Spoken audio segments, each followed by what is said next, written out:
Selamat pagi Bapak Ibu, saudara-saudara yang terkasih. Salam sehat bagi kita semua. Semoga Bapak Ibu serta seluruh keluarga semuanya dalam keadaan sehat walafiat. Kita kembali berjumpa dalam inspirasi Sabda bagi Keluarga. Renungan kita hari ini Kamis 4 Februari 2021 dari Injil Markus bab 6 ayat 7 sampai 13. Yesus mengutus ke-12 rasul. Ia memanggil ke-12 murid itu dan mengutus mereka berdua-dua. Ia memberi mereka kuasa atas roh-roh jahat dan berpesan kepada mereka supaya jangan membawa apa-apa dalam perjalanan mereka kecuali tongkat, roti pun jangan, bekal pun jangan, uang dalam ikat pinggang pun jangan. Boleh memakai alas kaki, tetapi jangan memakai dua baju. Katanya selanjutnya kepada mereka, kalau di suatu tempat kamu sudah diterima dalam suatu rumah, tinggallah di situ sampai kamu berangkat dari tempat itu. Dan kalau ada suatu tempat yang tidak mau menerima kamu, dan kalau mereka tidak mau mendengarkan kamu, keluarlah dari situ dan kebaskanlah debu yang di kakimu sebagai peringatan bagi mereka. Lalu pergilah mereka memberitakan bahwa orang harus bertobat, dan mereka mengusir banyak setan dan mengoles banyak orang sakit dengan minyak dan menyembuhkan mereka. Demikianlah Injil Tuhan. Bapak Ibu, saudara-saudara yang terkasih dalam nama Yesus Kristus, setiap orang tentu memiliki yang namanya gaya hidup, lifestyle. Memiliki gaya hidup tertentu.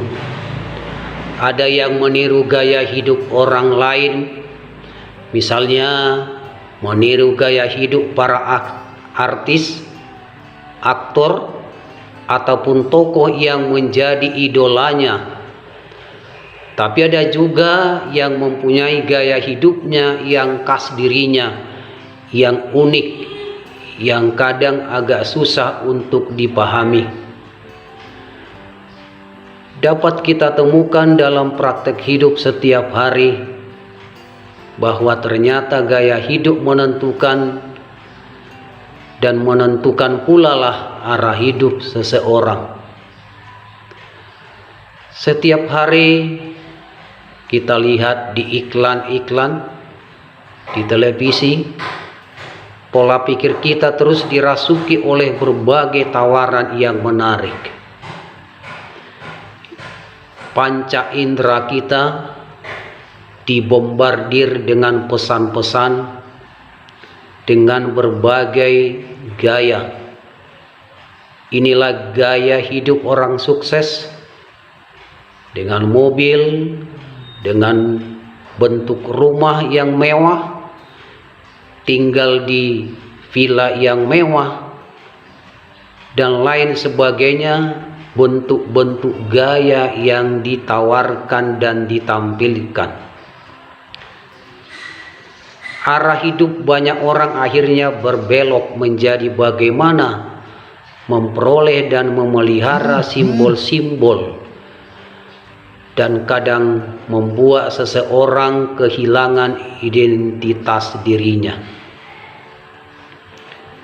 Keputusan-keputusan hidup yang penting pun didasarkan dan selalu merujuk kepada pemenuhan gaya hidup yang diinginkan. Yesus dalam bacaan Injil hari ini yang kita baru saja dengarkan mengajarkan sebuah gaya hidup untuk murid-muridnya dan juga untuk kita sekalian. Gaya hidup yang diajarkan oleh Yesus adalah gaya hidup salib. Kristus mengutus murid-murid berdua-dua. Mereka pergi berdua-dua ke suatu tempat supaya dari mulut dua saksi setiap perkataan dapat diteguhkan, dan supaya mereka dapat saling menemani satu sama lain ketika mereka berada di tengah-tengah orang asing, dan bisa saling menguatkan tangan dan mendorong semangat satu dengan yang lain. Bisa juga saling menolong jika ada sesuatu yang salah, dan tetap saling menjaga satu sama lain. Dengan demikian Kristus mengajarkan supaya saling berteman dan membantu satu sama lain, menganggap orang lain sebagai partner dan bukan musuh, menganggap orang lain sebagai sobat dan bukan sabit. Ketika Yesus mengutus mereka berdua-dua, Ia memerintahkan mereka untuk tidak membawa bekal, baik itu berupa makanan dan minuman maupun uang, kecuali tongkat, yaitu tongkat untuk berjalan seperti yang dibawa para peziarah. Mereka tidak boleh memakai sepatu, hanya sandal, dan tidak boleh membawa dua baju. Perintah Yesus agak aneh, Bapak Ibu saudara-saudara sekalian, apalagi bila hidup pada zaman sekarang ini. Tidak ada modal atau tidak ada uang, siap-siaplah untuk menjadi gelandangan dan orang terlantar.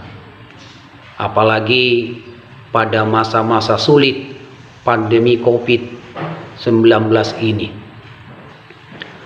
Tetapi maksud dari Yesus sebenarnya adalah agar murid-murid dan juga kita untuk tidak meletakkan kebahagiaan pada benda atau sesuatu yang kita miliki atau kita pakai. Banyak sekali orang meletakkan kebahagiaan pada suatu barang atau benda.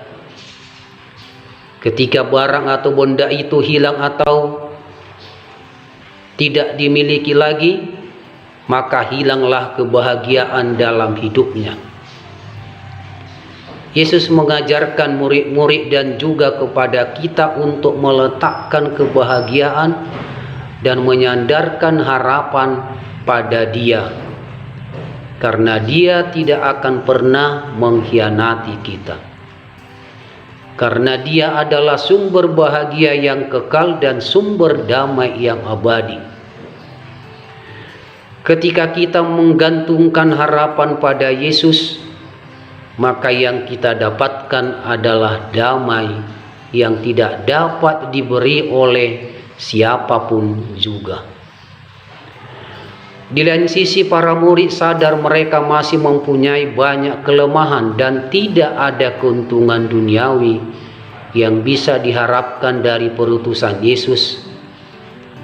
Namun dalam segala kepatuhan kepada perintah Tuhan mereka dan dalam kebergantungan akan kekuatannya, mereka tetap pergi. Pengajaran yang mereka ajarkan memberitakan bahwa orang harus bertobat. Tugas seorang murid Kristus adalah membantu orang lain untuk bertobat, supaya mereka mempunyai hati baru dan cara hidup yang baru. Atau dengan bahasa lain, tugas seorang murid adalah membawa wajah Tuhan dan mewartakannya dalam sikap, dalam teladan hidup yang baik. Membawa wajah Tuhan yang penuh dengan kebaikan, penuh dengan kasih, penuh dengan pengampunan dan bukan yang lainnya. Bapak Ibu saudara-saudari sekalian, pada titik ini atau pada kesempatan ini, kita pun perlu bertanya pada diri kita masing-masing. Wajah Tuhan model manakah yang selama ini saya wartakan di dalam hidup saya sehari-hari? Inilah beberapa dari gaya hidup yang diajarkan oleh Yesus bagi kita. Gaya hidup seorang murid Kristus, yaitu gaya hidup salib. Sebab tidak ada kekristenan kita, sebab tidak ada kekatolikan kita, tidak ada kemuritan kita, tidak ada kebahagiaan tanpa salib.